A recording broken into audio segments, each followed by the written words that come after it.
Okay. All right, so when specimens come around to you, hold them up in front of the camera. Got it. Because I always forget. Don't pick your nose. Don't pick your nose. They can't see me. Still don't pick your nose. She tell you. She tell That's you general that. life advice from Terry. Don't pick your nose. Terry gives good advice. You don't get to be this age without learning a thing or two. Well, more importantly, Sitting don't in front of a lot of Zoom conferences. don't try and pick my nose. All right. Tonight's presentation is on the world of tourmalines. And I always call it a trash mineral because it's the last thing that forms inside the pocket. So, which is why it works out great, but if you imagine a pegmatite, a big hole in the ground that has hot fluids coming in there with all these elements that it doesn't know what to do with, and it starts growing minerals, and we're going to get to that here in a second. Actually, I'll just jump to that.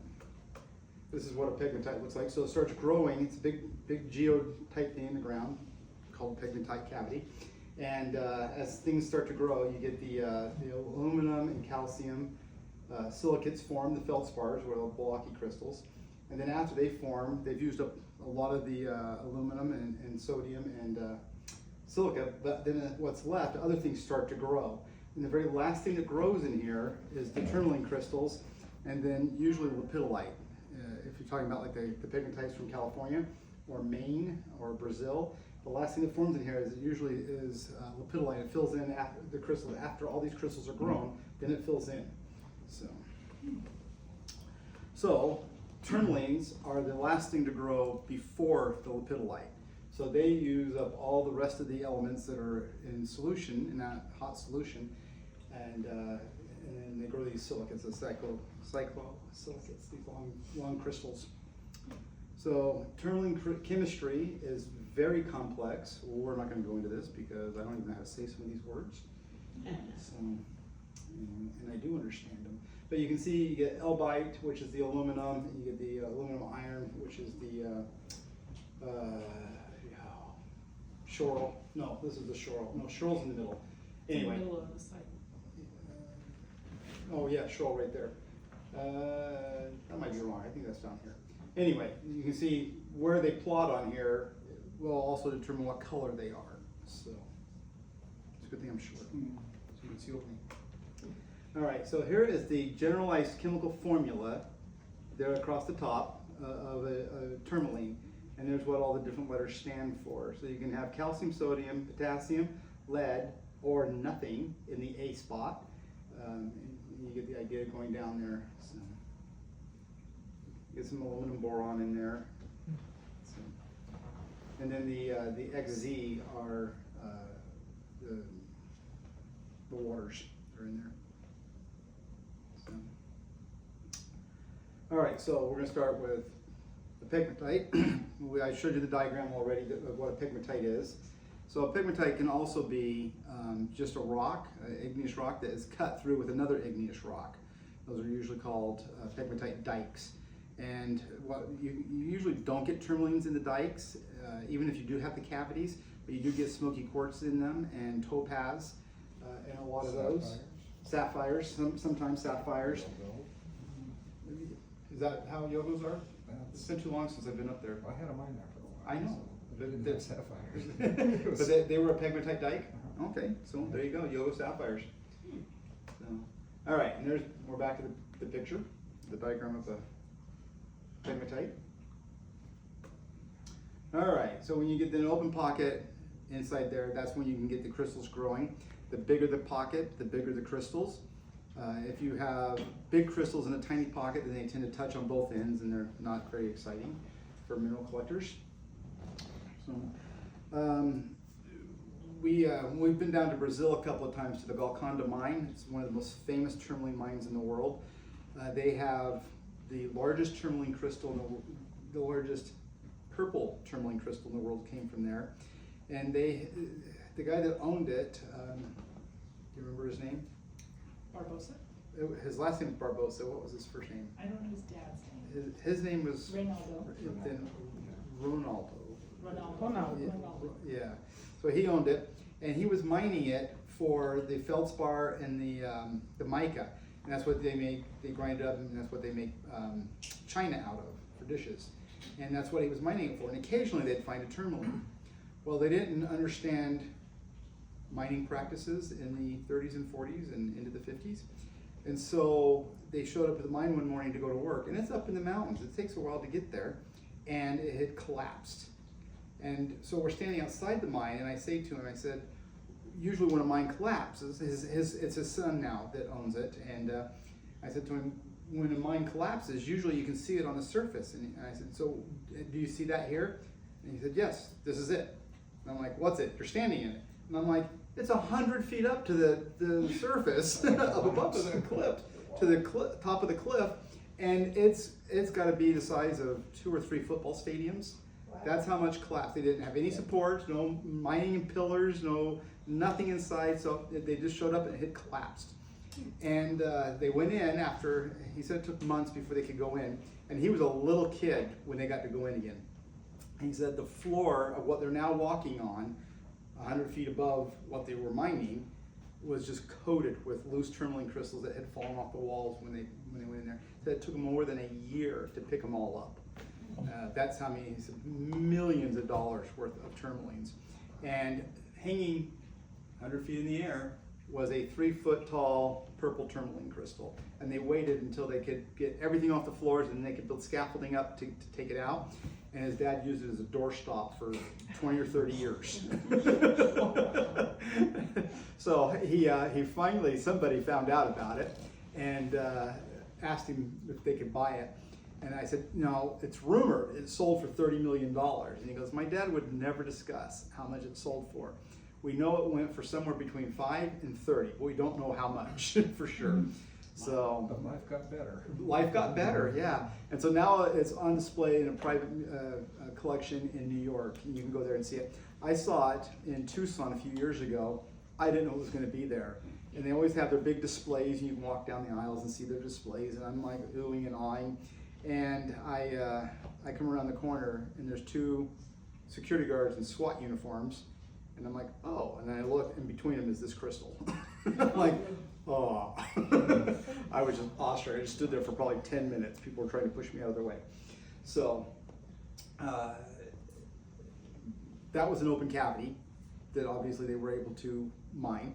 Now, the last time we were down there, right after we left, he sent me a video that, like 2 or 3 days after we left, they had drilled through into another pegmatite, because it's still an active mine for the tourmalines.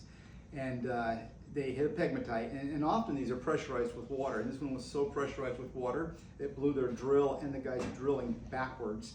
And they were about 30 feet into the drill, and it blew them back, and he sent me the video of the water shooting across the room, and it took 3 days for it to drain. That's a big hole. It was a big hole and a lot of pressure, and he said they got over $1 million worth of tourmalines out of that one pocket. It was all blue tourmaline. I have one in the cabinet in the other room there. So, all right. So where did the name tourmaline come from? We have it first reported by somebody I can't say in 1707. He used the word tourmaline. It was probably not even for tourmalines, it was probably for zircons. Back then they sorted gems by their color, not by their composition, because they didn't know what their compositions were.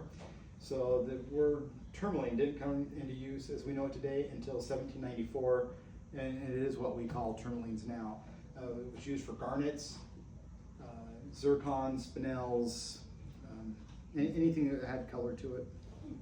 So here's kind of a small breakdown of the tourmaline family. And today, even though we know they're all tourmalines, they are still named by their colors.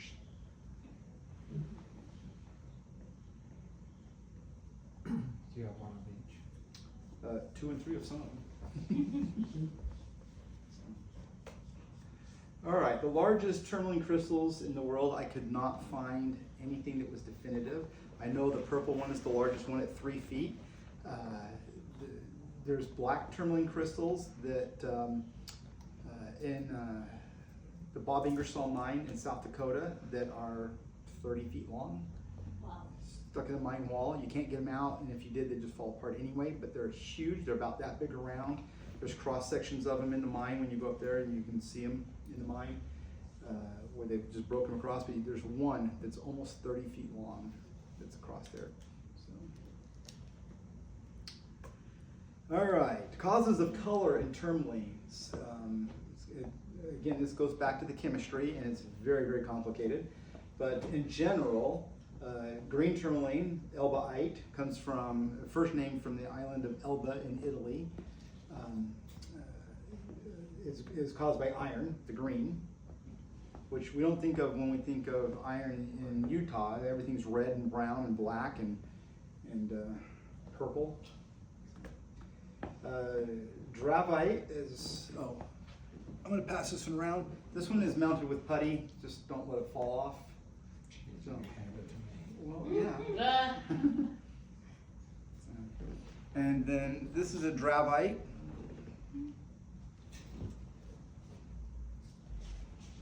Dravites are brown. The most famous place for them is in Australia, where crystals get up to that big.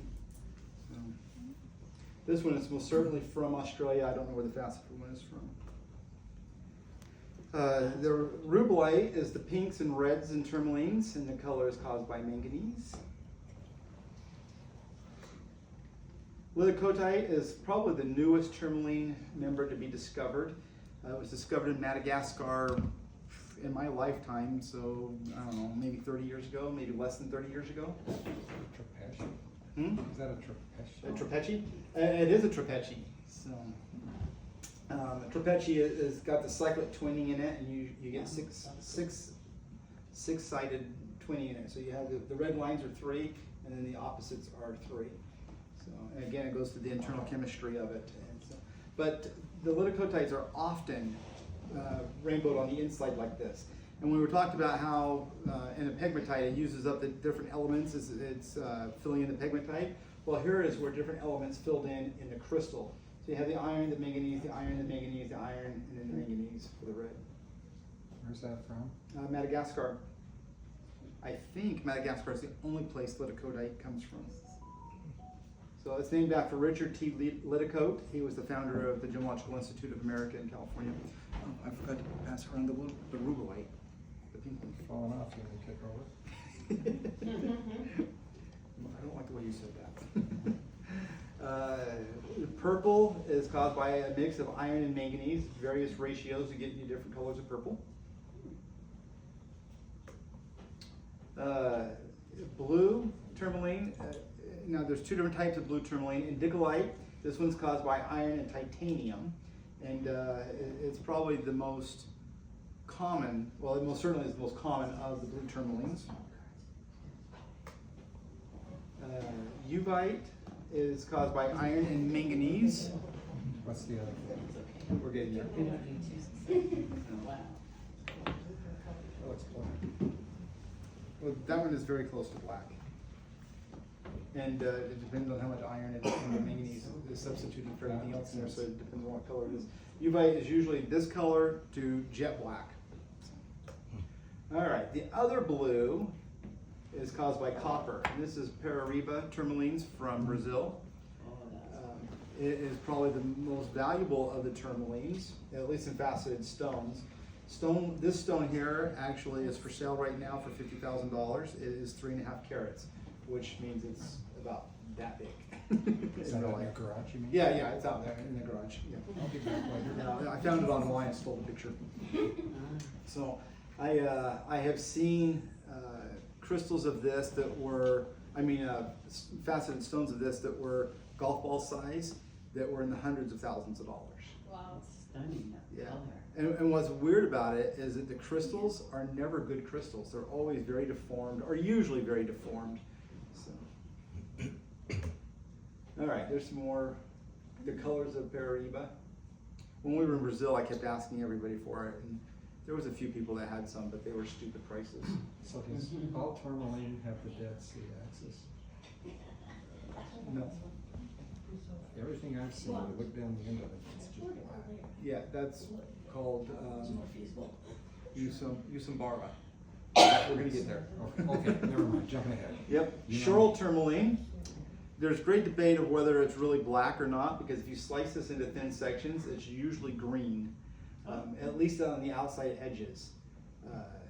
And it's an iron and manganese rich elbite. Would you happen to have a sample of that?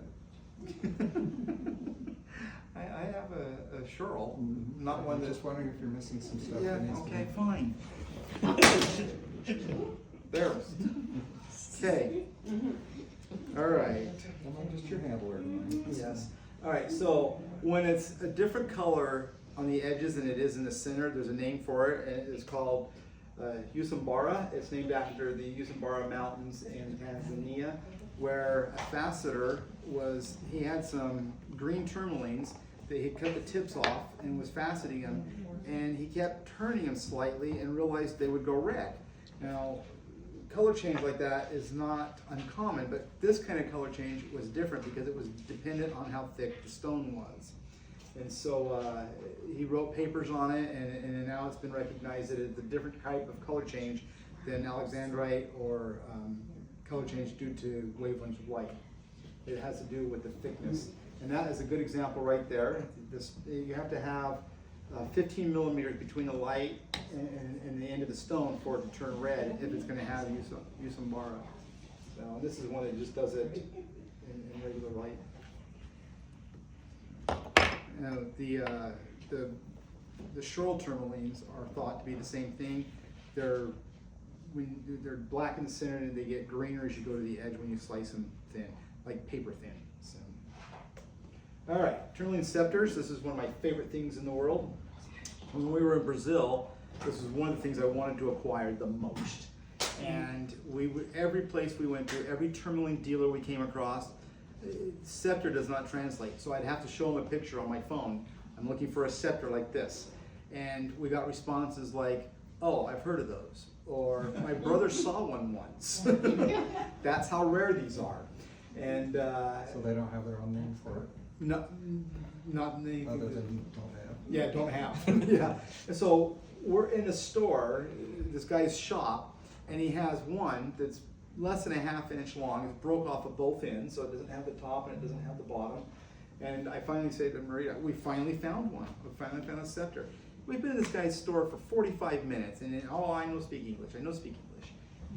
They found English? I say we finally found a scepter, and he stands up. Oh, you want scepters? I'm like, I will beat you with a broom handle. And he had his assistant pull out a tray. It had 64 scepters in it. Oh my God. Yeah, and they're all from his mine. He owned the mine, and they're the best that he has gotten in the last 5 years. And all in one collection. And I'm like, yeah, I just want that one, that one, that one. He's No. like, nope, you have to buy All or nothing. all of them. And I was like, I'm not buying all of them. It was a fortune. And so we left, and the whole time I'm thinking, I really want to buy those. I really, really want to buy those. So we arranged the next morning to go back and look at them again, and we bought them. I could have bought a new truck. Just to put it in perspective. So anyway, so you can see tourmalines have a head and then a shaft that is a different color. And they're always this combination. You always have the green and the red. Sometimes you get this yellow band across here, sometimes you don't. Here, we'll pass this one. This is the center. Oh, you're gonna pass it around? I'm gonna pass it around, because if you break it, you buy it. I'm hoping somebody breaks it. I can't even read that, it's I've so got small. 63 more. Actually, we've sold a lot of them. We had a dealer come in and say, this is a really good deal on it, and he bought like 8 of them or 10 of them. So, Even? nope. Nope. So, there's debate on how these form. There's two main theories. One is the interference growth and the other one's dissolution. The interference growth, we're going back to this one, is where you have the crystal starts down between two other crystals and then grows up, and so you get the head of the scepter up here and the shaft is down here, and it couldn't develop because it was trapped inside feldspar or calcite or whatever the other mineral was. Oh! It's pretty durable. American not Express? So that's the interference growth theory. there is a lot of evidence for this, and then the other one is dissolution, meaning that the pocket they grew in had acid in it, acidic groundwater that dissolved the bottom. Now, if you go back to this, you can see it's always the green that stays, and it's always the green is dissolved down here, and it's always the red shaft. So, well, that's for many decades they've said they were etched. And they have a lot of, when you etch a crystal, it has a lot of telltale signs of acid etching, and you can see that on these. So I suspect, and a lot of people suspect, it's somewhere in between, being interference and dissolution. So, as currently, nobody has a definitive answer. They're just really cool. You didn't bring out the big ones to show. I didn't, it's too fragile. So there's a big one in the cabinet in here, and I encourage everybody to go in there and look at them. And some of the other ones that I've kept for myself are in there, which is why I haven't broken even yet. And, but he had one, right? He had one that was about this big, and it's got all the red tourmaline standing up, and then it's got a layer of green tourmaline on top. It's paper thin. And I'm like, how did this form? Because it doesn't fall into either of those theories. So, but yeah, it's in there. It's just too fragile to take out. So that paper thin cap makes it very valuable and fragile. There are trade names to some tourmalines. Siberite, guess where that comes from? Siberia. And it's this kind of pink. It's not a color that you can't get anywhere else. They just trade named it. Verdite is a green tourmaline that does not contain chrome. So it tends to be a little limier than, It's minty. minty. Yeah, that's it, minty. Yeah. Yes. I love things green. Watermelon tourmaline is one of my favorites. Again, very famous from Brazil. And it is only watermelon if you have a green rind and a pink center. This is seedless. So you get you get them the other direction, which there's some in the cabinet in there. Did I bring one out here? Did I? Oh, yeah. Here's one that is the other direction. So take it out of the box and hold it up to light. And it's the other direction. And you can get all kinds of combinations of greens and yellows and blues and pinks all in the same cross sections like that. But this is true watermelon tourmaline. This is not. This is bicolor. This is bicolor, yes. I learned about this in ocean view. Yeah. I actually found a This is polarized, so it's bipolar. Where do we get the seeded watermelon ones so we can grow our own? Right? I don't know. I think you go to Dugway and turn left. All right. Pariba tourmalines, again, this is blue caused by copper. That is a trade name, unfortunately, and they're very mad about this in Brazil.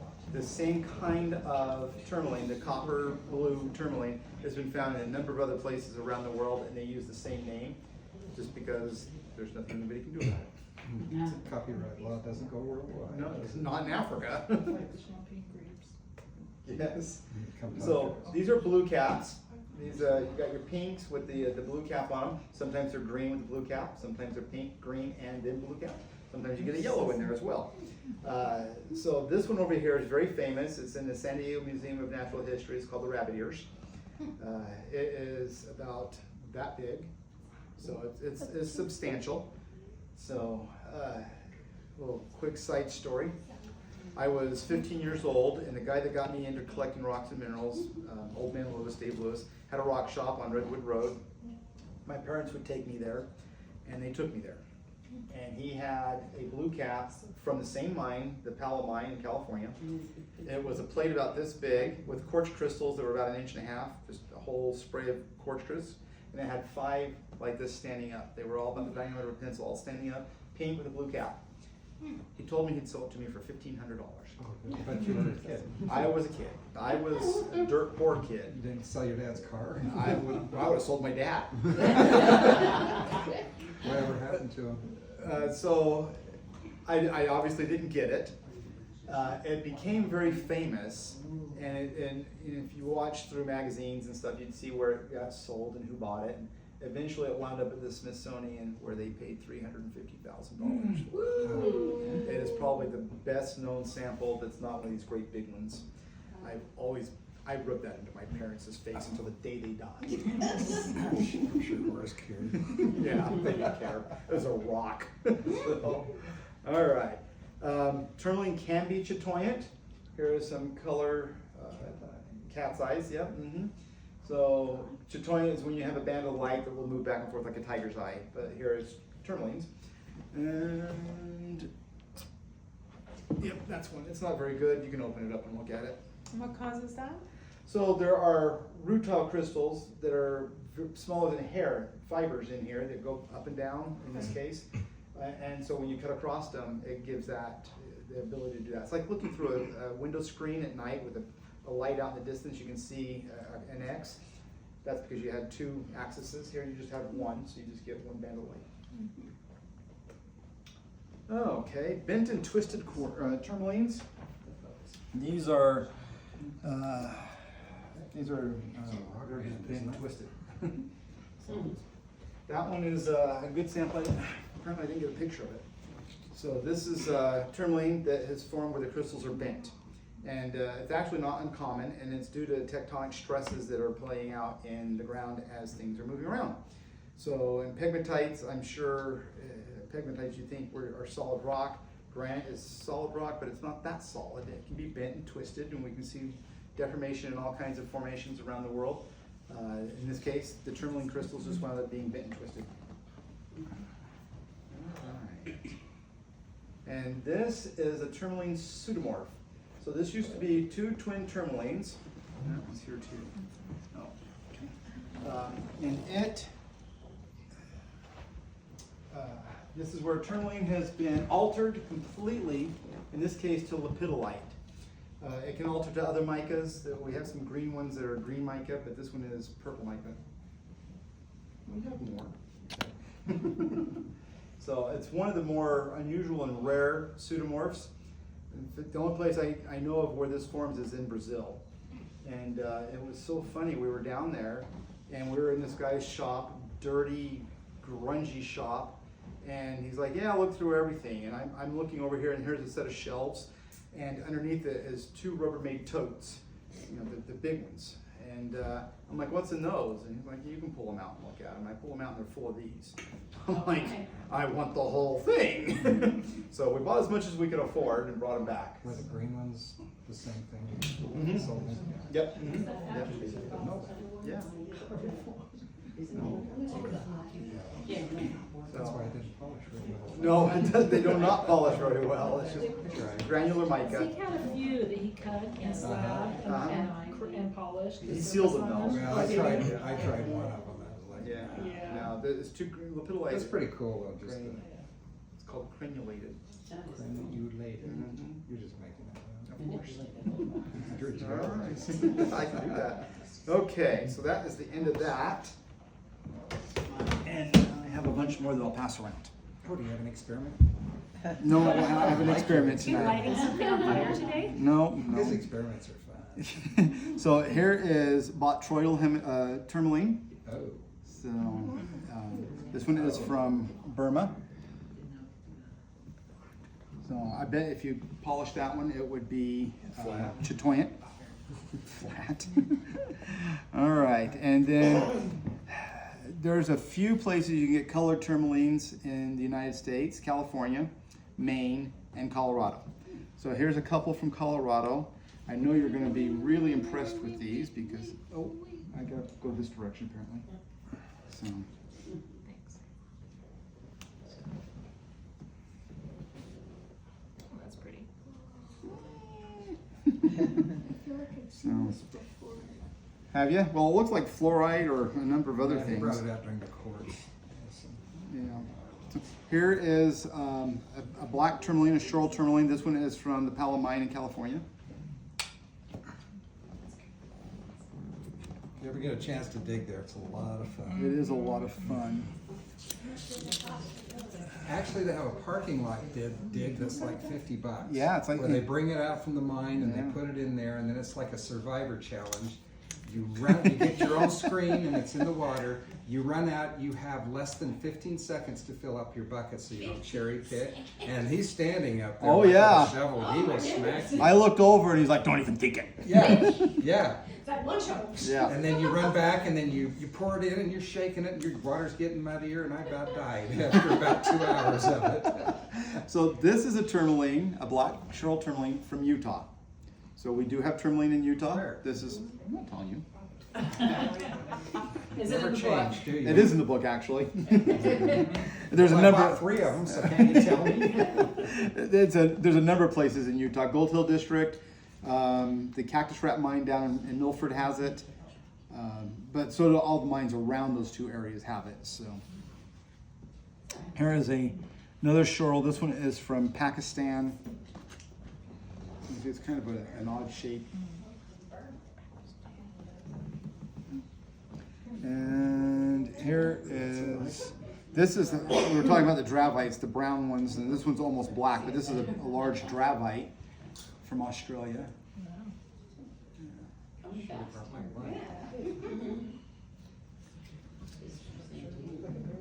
I'm going to show this one, but I'm not going to pass it around because it's a little fragile. This is fibrous chatoyant tourmaline, black tourmaline. Where's that from? This is from Mexico. This was a one-time find many years ago. What do you, it's a pseudomorph lepidolite. No, it means it's changed from one mineral to another. All right, here It keeps its is shape, but the mineral changes. another one. This one is from Afghanistan. It's a bicolor, green on top, pink on the bottom. I'm just gonna stand up. Okay.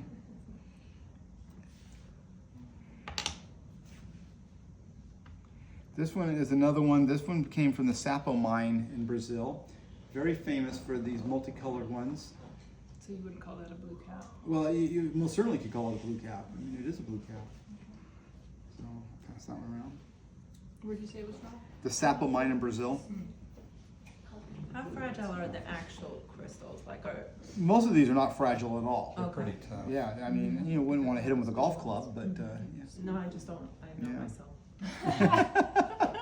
Like that one, if you dropped it on the floor, it probably would not break. Okay, We see. that's why I'm not. Depends on the height, right? Yeah, exactly. All right, so here is another bicolored. This one you can see. I almost think this one is showing the Usam Baro. I paid attention. Yeah, I'm gonna put it in there, but you can take it out and handle it for sure. This was an unusual find that came from Myanmar, Burma. This is a mushroom tourmaline. So it's a type of scepter. It's very unusual. Yeah, that doesn't look like them at all, huh? It's not even shiny. Start juggling them here in a minute. Yeah. Interesting. All right, this is another cross section. It's the opposite of a watermelon. It's an apricot. Dyslexic watermelon. I like that. That's pretty. So this one is from a very famous location in Maine, and it was collected in the 1800s. Now, this is probably the most famous color of tourmaline.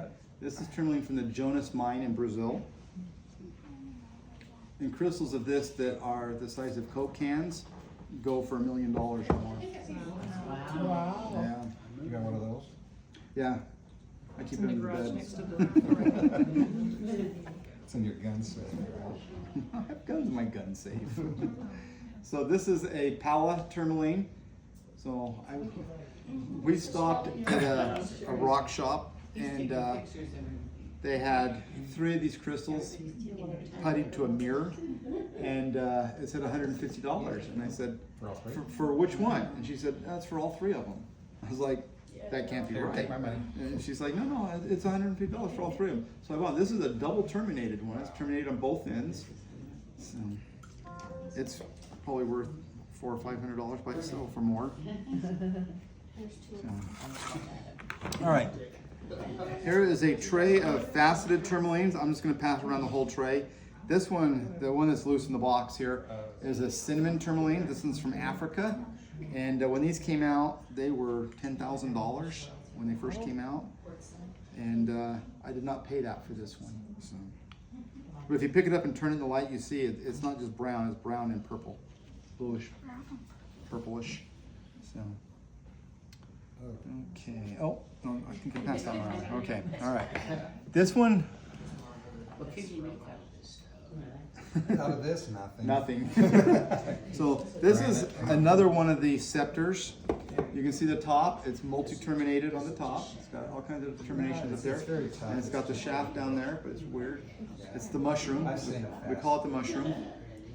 I'm gonna pass that one around the box. Pass it around. Yeah, maybe best just to leave that one in the box. Don't let Bruce have this. Yeah. I'll be buying that one. Yeah. You haven't When I spent say that I'll much here split it yet. with you, that's not what I mean. All right, and then this is lepidolite with tourmalines growing in it. So the pink are the tourmaline crystals in both of it, and then the purple is lepidolite. And this is from the Palomine in California.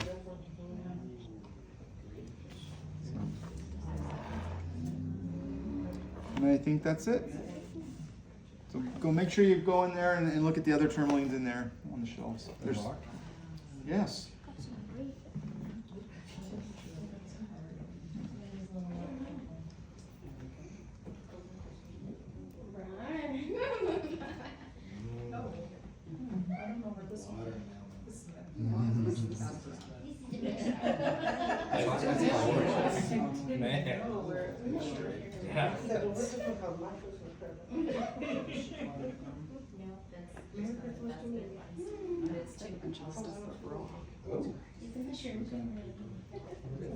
Do those brown ones come from anywhere but Australia? Oh yeah, no, they come from a lot of different places.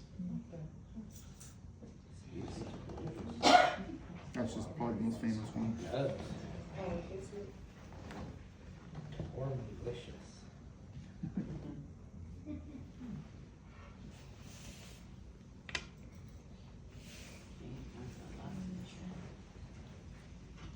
All right, that's it. Thank you. That was really interesting.